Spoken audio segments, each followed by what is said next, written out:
What's up, everybody? It's your boy Proftrof here with another Count Dankula video. First of all, Merry fucking Christmas. Hope y'all is doing good.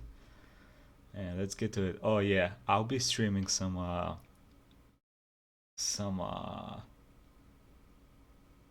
Doom later on today. Yes, brain work. I've still not drank my coffee yet. Okay, so yeah. Anyway, let's get to it. This is Absolute Mad Lads, Mad Jack Churchill.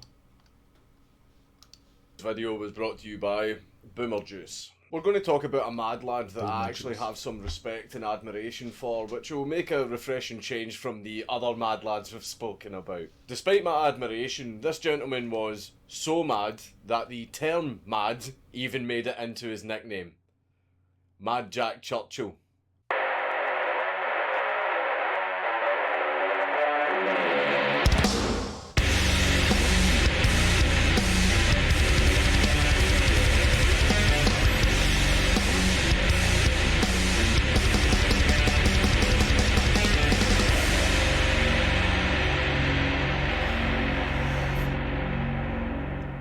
John Malcolm Thorpe Fleming Churchill was born in Sri Lanka. John Malcolm Thorpe Fleming Churchill was born in Sri Lanka. John Malcolm Todd Fleming Churchill. How many names do they give you all in Sri Lanka? John Malcolm Thorpe Fleming Churchill was born in Sri Lanka in 1906, and in his youth his family moved around to many places, ranging from England to Hong Kong. He was educated at the Isle of Man King William's College and then graduated from the Royal Military College of Sandhurst. He was then deployed in Burma with the Manchester Regiment, and he spent his free time motorcycling around Burma. He left the army in 1936, where he worked as a newspaper editor in Kenya and also a male model. He also landed a few small acting roles in the movies The Thief of Baghdad and A Yank at Oxford, and in his spare time he practised his two favourite hobbies, archery and the bagpipes. He became so good at bagpipes and archery that he came second place in the 1938 Aldershot Tattoo piping competition, and even represented Britain at the World Archery Championships the very next year. This sounds very straightforward. It's just a tale of a military man travelling the world and indulging in his hobbies, and you might be asking yourself, what is so mad about this guy? Oh no. Well, the madness was sleeping within him, waiting to be awoken by a certain event, and that certain event took place on the 3rd of September 1939. This morning, the British ambassador in Berlin handed the German government a final note stating that unless we heard from them by 11 o'clock, that they were prepared at once to withdraw their troops from Poland, a state of war would exist between us. I have to tell you, That's a very weird way of saying it. The state of war will exist between us. Bitch, what? now that no such undertaking has been received, and that consequently this country is at war with Germany. Churchill went straight back into the army with Manchester Regiment and was deployed to France. Okay, is this Churchill? With the British Expeditionary This is not Force. Churchill. And when Churchill was deployed, he had three primary pieces of equipment: his basket-hilted longsword, his bow and arrows, and his bagpipes. Why a sword? Well, Jack is quoted as saying, "Any officer who goes into action without his sword is improperly dressed." While in France, Churchill and his men ambushed a German patrol, and to signal the beginning of the attack, Churchill raised his sword in the air. Churchill, during the battle, was also able to kill the German soldier by hitting him in the neck with a barbed arrow. Can you imagine how angry that German soldier must have been? He's sitting there armed with machine guns, rifles, and what was at the time advanced weaponry. And then he gets popped off by some bagpipe playing maniac with a weapon that some historians believe has been around for about 64,000 years. That's just embarrassing. I'd be pretty During the pissed as Battle well. of Dunkirk, Mad Jack was shot in the neck by a still. German machine gun, It's not how and we he will also go. managed to save a wounded British officer from a German ambush, and for this, Mad Jack received the Military Cross for bravery. After the evacuation of Dunkirk, Mad Jack volunteered for the Commandos. He became second in command of 3 Commando and took part in a mission to raid a German garrison in Norway. The mission was called Operation Archery. Fuck's sake. When they landed on shore and the doors of the landing craft fell, Mad Jack immediately started playing March of the Cameron Men on his bagpipes. He then threw a grenade and charged at the enemy line with his sword. The German garrison fell and German soldiers and the artillery batteries were captured, and for this Mad Jack received his 2nd military cross. This is an unconfirmed rumour. One second, I just want to fix the camera. Okay, that's better. How the fuck do you charge a garrison with a sword and win in World War II? But What? apparently the newly captured German POWs, when they were questioned as to why their machine gunners didn't shoot this raving lunatic charging up the beach with a sword, they said that they thought he was mentally unwell and didn't shoot him out of pity. I don't know if that's true though, because it kind of shows the Nazis showing compassion. He was then deployed to Italy, where he was the commanding officer of 2 Commando, and they made landings at both Salerno and Catania. And on both occasions, Mad Jack started playing his bagpipes and charged the enemy with his sword.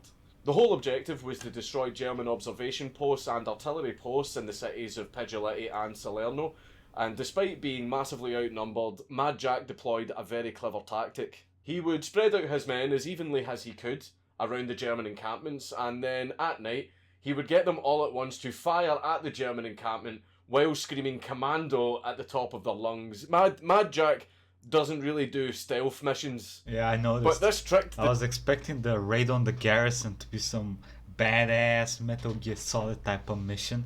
My boy threw a grenade and charged in, and he did not get killed because they thought he was special. the Germans into thinking that they were facing a much larger force than they actually were, so the Germans shit themselves and surrendered. This resulted in the 50 men of 2 Commando capturing 136 German prisoners, and Mad Jack received a Distinguished Service Order. During this mission, Mad Jack actually lost his sword in hand-to-hand combat, so he was going back into the city so that he could retrieve his sword. While he was travelling there, he bumped into an American patrol who were actually heading in the wrong way towards enemy lines. When Mad Jack told them they were going the wrong way, they refused to listen and they were going to carry on regardless. Mad Jack then said he was going his own way, and he said to them, "I'm not coming back a bloody 3rd time." That's extremely British. Then Mad Jack and the Commandos were deployed to Yugoslavia, where they teamed up with local partisans so that they could attack German positions on the island of Brac in the Adriatic Sea. However, while assaulting Point 622, the partisans and the Commandos suffered heavy casualties, and ultimately it ended up with Mad Jack alone, with no ammo, and surrounded by Germans.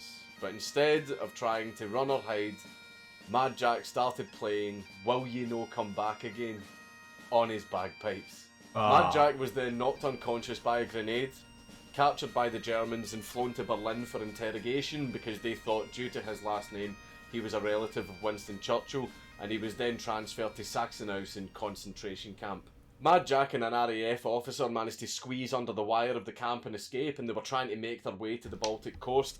However, they were captured again by the Germans on the way there. Mad Jack was then transferred to a new camp. Okay, this dude's a fucking. Okay, first off, how is he alive? Okay, he's charged 3 enemy positions at this point that we know of with a sword, and he survived. Okay, he got knocked out by a grenade that's not meant to knock you out; it's meant to kill you. Okay. In Austria, but there's 2 different versions of the story as to how he escaped from this second camp. One story says that one night in the camp all of the lights failed, so Mad Jack used the cover of darkness to just squeeze under the wire again.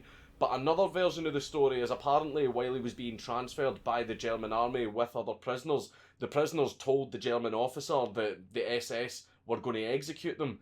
The German officer apparently asked the SS, "Are you going to execute these prisoners?" The SS officer said yes, and then the German officer apparently refused to hand the prisoners over for their safety.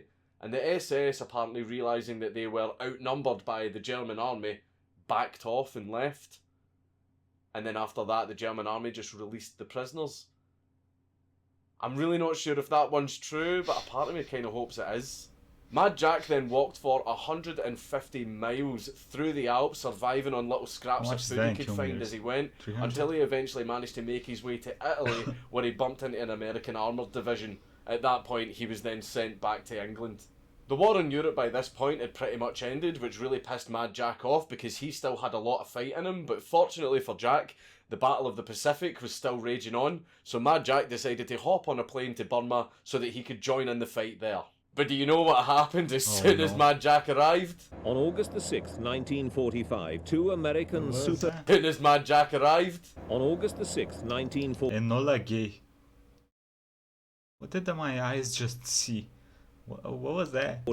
Two American Super Fortress bombers arrived over the Japanese city of Hiroshima on the world's most devastating military mission.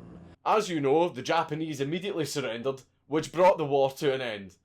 Mad Jack was fucking furious, and he's even quoted as saying, "If it wasn't for those damned Yanks, we could have kept the war going for another 10 years. But even though World War II had ended, Mad Jack had not seen the end of combat. Mad Jack was transferred to Seaforth Highlanders and he was deployed to Palestine with 1st Battalion Highland Light Infantry. He was present at what was called the Hasidah Medical Convoy Massacre, where Arab forces opened fire on a Jewish medical convoy, killing many people. Oof. Mad Jack, while under extremely heavy fire, just walked up to the medical convoy with a giant smile on his face and his coat on, like a real man, and offered the medical convoy assistance. There was roughly 150 insurgents in the attacking Arab forces, and Mad Jack only had 12 men. And Mad Jack was also under strict orders not to get Britain involved in the conflict. So what did Mad Jack do? You know what he fucking did. So during the gun battle that had kicked off between Jack's men and the Arab forces, Jack managed to coordinate an evacuation of 700 people from the medical convoy and from Hasidah Hospital. And in Jack's honour, the street leading to the hospital was renamed to Churchill Boulevard. Mad Jack then finally retired from the army in 1959 with 2 awards of the Distinguished Service Order. He then spent his retirement years surfing. He was the first person to ride the River Severn's 5-foot tidal bore, and he also designed his own surfboard. Because why the fuck not? Churchill then passed away in England on the 8th of March 1996 at the age of 89 years old. Okay, this is some crazy... this dude had some fucking crazy chakra or some unholy protection, okay? This dude had some unholy... No one charges with a fucking sword in World War II multiple times and survives, okay? Something's fishy here, alright? Something is fishy. You can't help but respect a man who brings a sword to a gunfight. And survives. And fucking wins. Fucking mad lad. It's Count Dankula on YouTube. Everybody should subscribe. This does not sound like it's real. This does not sound like it's real at all. That's fucking insane. Wow. Wow. That's all I gotta say. Jesus Christ. Okay, for all my... I don't know if I have any British people. But if I have any British people, do they teach you about this dude anything? Or do y'all just know it's from, you know, your own research? Let me know in the comments. Yeah, I'll see you next time, buddy. Like, comment, subscribe. Have a nice fucking day.